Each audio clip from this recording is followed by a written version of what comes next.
The way that Rudy, like, oh, first of all, Norn looks so cute. And not only Norn looks so cute, but she stayed, like, she was holding her arms out. She was like, everybody away. I'm the barrier. And stay away from my dad. You know what this whole thing tells me? Paul's been an amazing dad to Norn over this last year and a half. And I think Paul's been an amazing person to everybody in this bar, probably. And that's why they feel so uncomfortable and kind of are looking at Rudy all mad. The fact that he was, you know, for Norn's words, bullying Paul. That obviously, yeah, this is a kid, but you don't know him. You've been following your leader, Paul. And so to see him get, you know, wrecked from this kid that doesn't even know what's going on in the world would probably make you kind of give him the side eye a little bit, or like be like, ugh. God, and almost disgusted. Everyone in that room could possibly be disgusted because what have they been doing for the year and a half? All of them have been trying to find their lost family members and the lost family members of others. Yep. Selflessness. Like, not only are they doing this for themselves, but they're looking and saving other people. I can't believe it was the boy who bullied Sylvie, too. He looked so much skinnier. Yeah, no, you're right. Which, I mean, would fit with and they the were fact trying to that feed he was him, right? Enslaved. Mm-hmm. What trauma has he been through? Like, it's so layered. It's like, it is by far one of, if not the most layered, in-depth stories in regards to emotion, especially, that I've ever watched. Like, anime-wise, hands down. Like, it is so ridiculous. I do wonder if we had been given time, I don't know, something else. We just have found out a lot more kind of the evils of the world with the kidnapping of the kids from Doldia Village and that sort of idea.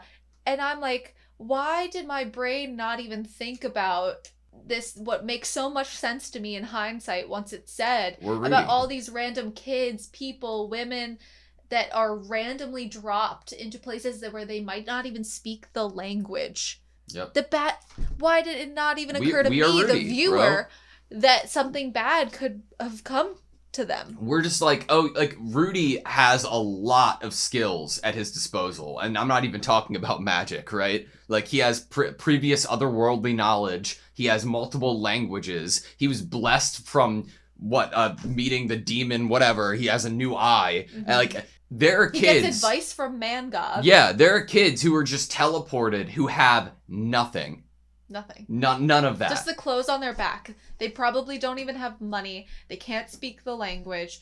No wonder they would get tricked and enslaved. And I'm like, wow, that way to make us feel like Rudy is feeling right in this moment, where he's learning these realities.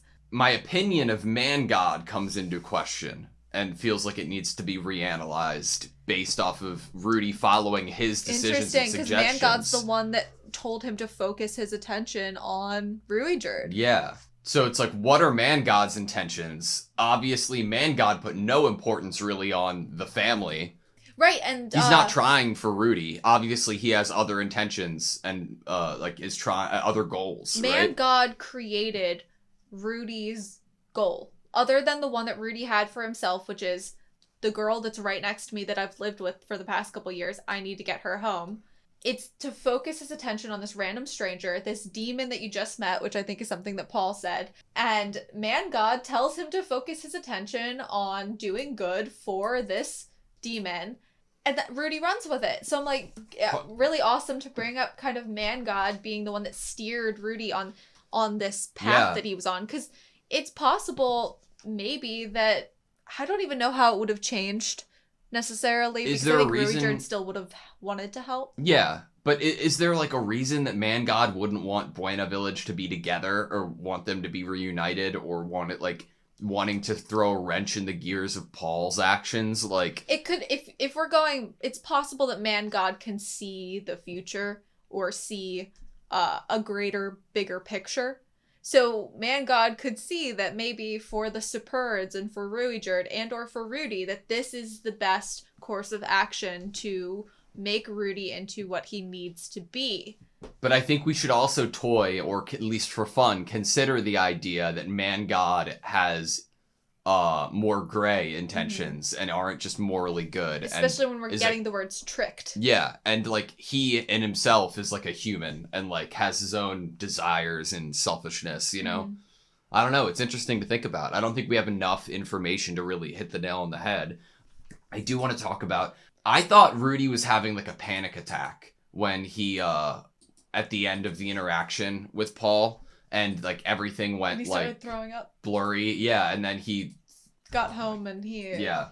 I was like... That felt too real, because what he was doing, he was hyping himself up. He's like, I'm gonna see Paul again. Paul. We're gonna fix this. We're gonna be back to normal. Everything's gonna be good. And then he starts throwing up. And I'm like, wow, this is so... I can resonate with this. It's like he is coming at it like he normally would, right? Mm-hmm. He's plotting out every detail ahead of time so he can use his knowledge to, like, better him in the situation and interaction. He's going to think through every line of dialogue that's going to happen. And then right when he's about to do it, I'm going to go see Paul, and like he can't do it. Like the thought of him doing it. He realizes it's different now. Yeah.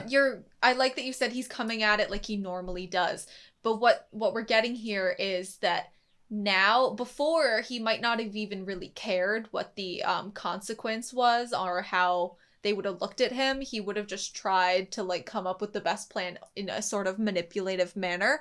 But now he like genuinely like, oh my God, my dad didn't look happy to see me. Like there's, and all of these people look disappointed in me. There are these things, these connections that before he was keeping himself disconnected, and that's why he was able to almost try to manipulate the world itself and the people around him. The only way you can manipulate people is if you keep yourself rather disconnected from them internally. Yeah. And now he has spent a year and a half connecting to even strangers, that now when he sees his father, it's this reunion that he didn't even imagine, and it's probably hurting him more than he had realized until the moment that he's plotting and starts to throw up. And then of course he gets in this very quiet, needing comfort place, because it's like, now that's the awareness. Yeah. This is him realizing, oh my God, I don't like this. I don't like this feeling. I can't fix this how I would have told myself to fix it before. This is something deeper. This is something way more important.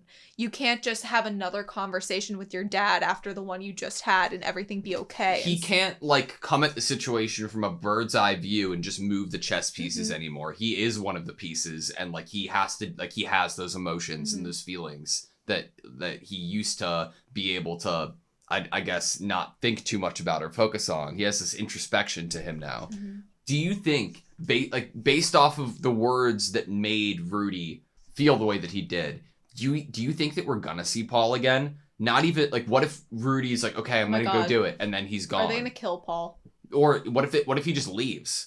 Like, what if he's like, I'm done with you? Like, so yeah, that's a really great question, because I was trying to think what even could be said, or what could be a next move that could actually get us closer to having some reconciliation with Paul. And I'm having trouble, because Paul's mindset, I feel, is in such a conflicted place that I almost wonder if it would take such a grand gesture on Rudy's end of like showing his dedication to finding his family members, and then they would need to grow to trust each other again, because they weren't connected before. And now they almost need to grow in that. They need to forge a connection that's even deeper, and they need to trust each other. If they had shown me one shot of Paul after the scene at the bar, one shot of him even just being silent, like staring up at the ceiling, I would be pretty confident that he was recollecting about the situation too, and that they might see each other tomorrow, next episode. Or that like Norn like was like, who was that? Oh, give him like a chance, whatever. The fact that we didn't makes me very worried about like them, interacting. It could have been like, I mean, Paul could have gotten exactly what he needed to know. Like, okay, you weren't interested in finding your family. I'm not going to spare any breath. And he's obviously really tired. Paul's not going to spend his energy and his breath, possibly, on Rudy after this. if he deems that Rudy is like, oh, okay, Rudy is getting what he wanted. I'm not going to stop Rudy from doing what he wants to do. So I'm going to focus still on my mission, which is finding people and saving people. I just want to know what Paul's thinking after the fact. If I don't know his character well enough to know if what's happened to him over the year and a half. We knew his character before to some small non-connected extent because we are seeing things through Rudy's eyes. Yeah. Because like, I hope that he is recollecting about the situation and also understanding that it's a little complicated and that there are a lot of strangers in this big world, and it'd be awesome to come at this situation together as a family, and that you can try to get each other's point of view and each other's side, you know? Especially with how strong Rudy is in combat, and Eris and Ruijerd. I mean, they would be great members to add to the team of saving people, but is that a path? Is that a path for Rudy? So I mean, this could be the perfect opportunity. We had started the whole episode like, okay, what can we do here to help spread Dead End Name and help the Superds? Yep. Having Ruijerd help save all of the people that have been displaced. Yeah, could be a good move. It could be. I think that it's an easier sell for Ruijerd rather than Eris. The next point I wanted to touch on is what's Rudy's route now and if it's going to change. Mm-hmm. Because if it does, if he decides that he wants to shift focus more, I think that he'd still either want to get Eris home first or help her get home first. And I think that Eris might, like, go out of her way to be like, no, you've been helping me all this time. Let me focus on you for a little bit. Mm-hmm. But that's a dilemma in of itself, you know? Right. And if Paul is leaving notes and up to the current news, then Paul would know the state of Eris's family. So there's a possibility, what would Eris do upon learning the information about her family? Is Eris going to want to stay and help Rudy? We have possible evidence that she would by how she cares about him so much and wants to comfort him at the end. And I think that just shows the awesome writing for this show, is that there are so many possibilities that could work. Yeah. And I just know that I can't just expect one of them to be the 100% next path. And I just want to see it. There's a lot of ways that it could go. And all of them, I think I would be into seeing. But obviously the one that is chosen, I'm sure I'm going to feel satisfied with. Were you done with that point? That point, yeah. Okay. I also wanted to talk about Eris. Yeah, that's my next too. Eris's reaction and defensiveness of Rudy. Okay, cool. Mine was about Rudy and his reaction to thinking about Eris. In what? In earlier the bar scene? In the episode. Okay, you go first then. So I really wanted to kind of go back and talk to you about this scene because upon watching it, I had conflicting feelings. So when Eris is saying she wants to go be a goblin slayer, basically, so we get Rudy imagining this kind of sexualized scene of her in peril from the goblins. But the dialogue and how quickly that goes from his mind right after makes me think that he's way more worried about Eris's safety than fantasizing about her. Yeah. And so I wanted to bring that up, that he goes right into, and then he even like has a little sweat droplet and he's like, Ruijerd, please just keep Eris safe. You know, that's his, so he gets this quick thought and he's kind of like, you know, but he still seems so worried. Like, I don't know, it seems like it'd be dangerous. And all of his dialogue after is kind of more focused on her being okay and her safety. It's interesting too, because it's like it's like a fleeting thought, right? Almost like, and he doesn't even get his like face, you know. Yeah. I mean, obviously later in the episode we get that kind of classic Rudy, but we don't get it here. It's like he's still having those thoughts, and they're still definitely sexual, and it's a part of him. But his priority is her safety. Yeah, I completely agree. And then he's looking to Ruijerd, like, are you sure? Well, if Ruijerd's fine with it, you know, it's and she's like, I can handle the goblins. And then he's like, that's the famous last words. And then he winks at Ruijerd. He's like, I'm counting on you to keep Eris safe. Yeah. And I really wanted to bring up that scene because I don't think we've seen him have a fleeting fantasy like that before, where he almost pushed it to the side because he had priorities. Yeah. And I really wanted to highlight that because I don't know if I've noticed that or seen that. Yeah, and I feel I would have felt a little weirder highlighting something else that I wrote down, is that Rudy had no thoughts or feelings that were sexual or like dirty or like perverse when Eris was comforting him and was like hugging him. Oh, that's so great to tie in with that. But like that was real and genuine. That was... He really needed that. I hate that I've been like conditioned to expect it, but I get that that's the point. Eris was incredibly like, I'll murder him if you like. Why would anybody make you feel this way? I'm so protective of you. And then she tries her darndest to do something she's not great at. But Rudy's different here, right? What do you think the side eye is to the flame? That like there was so much emphasis on it, and I couldn't tell. Well, okay. I could totally understand wanting to stare at a flame flickering if you're in a very sad mood. Same. Especially if you're not wanting to make eye contact with people and you're in a really, like, depressed, unsure place. I would probably be looking at the candle as well, just as a distraction, as like it's almost poetic to stare at a flame. Yeah. It's almost like maybe he's searching in the flame for answers or for comfort as well. Oh, and that goes with, like, we get fire in such interesting, beautiful ways in the show, where we either learn more about people or Rudy almost comes... It's almost a point of contact for Rudy where he can connect with himself on a deeper level. Yeah. Sometimes. You brought up, like, the campfire thing last episode, I think. Like, it's been on my mind ever since. And then this happens. I'm like, God. Fire plays a very good role in the show. It does. It's a device, I think, for, like, deeper connection. You know what, like, the emotion and expression they're able to convey on the characters in the show is unreal. Because it's easy to do happy, sad, and it's pretty easy to do perverted or, like, but because he's, like, extra animated when it's perverted. But it's, like, I've never seen anybody drawn to convey emotionally exhausted. I got exhausted from Paul and, like a bunch of other things. But just out of this one interaction... Rudy, like, I felt like there a little bit of bag under his eyes and the way that he's, like, looking down. It's like he, like, I don't know, his face just says 1,000 things, you know? Because imagine kind of running head first for a year and a half and just charging ahead. And then once you get deflated and, like, you're brought to reality, you know, the exhaustion you must suddenly feel. I can imagine that. Wow, this was an awesome episode.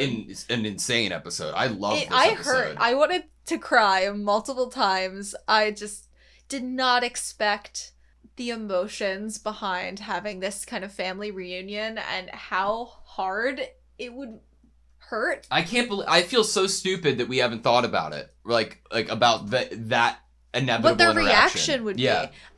And that's because we were kept... We're in Rudy's mindset. Yep. And that's why we weren't thinking about it. And I think that's really awesome. You know what else is really awesome? The pace at which they are putting in his past life and when when those memories spur up, because it's not a choice, right? It's something he can't escape. And it's brilliant. And it's obvious that he's not consciously trying to think about it. Yeah. It's when it sneaks in. I remember when we first got introduced to those shots, I remember us saying how happy we were on the timing and how much we were given. It was really perfectly placed, and I feel that with this too. I think it really worked to have it in this episode with the other things that were going on. Man, I don't know. Like, I feel like I could talk about other things, but it doesn't feel right. Like more lighthearted things, underwear on a head, you know. Well, the underwear on the head, it just goes with this whole idea that they kind of they give Rudy these moments where he has this fantasy and then pushes it aside because of his priorities of caring for Eris, and then a couple minutes later he has panties on his head. I love the idea of and the dead and that's end. like kind of how this show has been with Rudy's character. Rudy's such like an interesting, like, he's so layered because like he's like, okay, did he not just prioritize Ruijerd and this kid's life over his family at the beginning of the episode? He was finally writing a letter to his dad. Oh, I see somebody getting kidnapped. This is not dead ends rules. Rule number 1, save a kid. Rule number 2, Never save a kid. abandon a Like, kid. yeah. Yeah. I'm like, okay. Oh, okay. Thank you for saying that. I didn't even have that connection in my head of he was literally writing the letter to Paul, and then it interrupted by his own kind of current priorities, which are commendable and correct and right, and I love, right? But it's still like an interesting note that combines with what we see later in the episode. I think that's what makes Paul's reaction and Paul's feelings so much more, I'm gonna say interesting, for lack of a better term, and entertaining, is because we know that it's not like Rudy was necessarily goofing off. He was trying to do a lot of good things, and he was saving people from being smuggled and, you know, doing a lot of really great work in the name of, like, helping Ruijerd and the Perd's reputation. And then, but we also know, like, ooh, so it's like, there's this feeling where we know, like, oh, but you can't be too mad at him, Paul, but you also can totally understand why Paul would be mad. Yeah. And it just makes it so much more, like, satisfying and entertaining, and also heart-wrenching and, like, hard to watch at the same time. Yeah. I love when I feel stupid and I feel like I don't understand the whole scene and I don't understand what's going to happen next and I can't tell, because it's like I'm in this suspended, like, place of, like, immersion and, like, excitement. Mm-hmm. All right, that's all I have you. Yep. Thank you guys so much for watching this video. Please like, comment, and subscribe, and we hope to see you next time.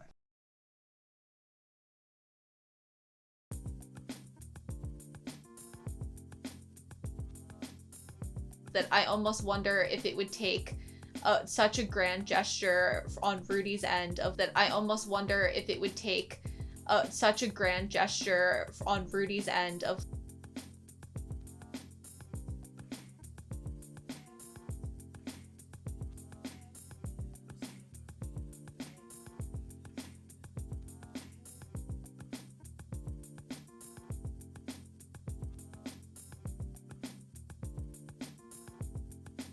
Such a grand gesture on Rudy's end of. Such a grand gesture on Rudy's end of.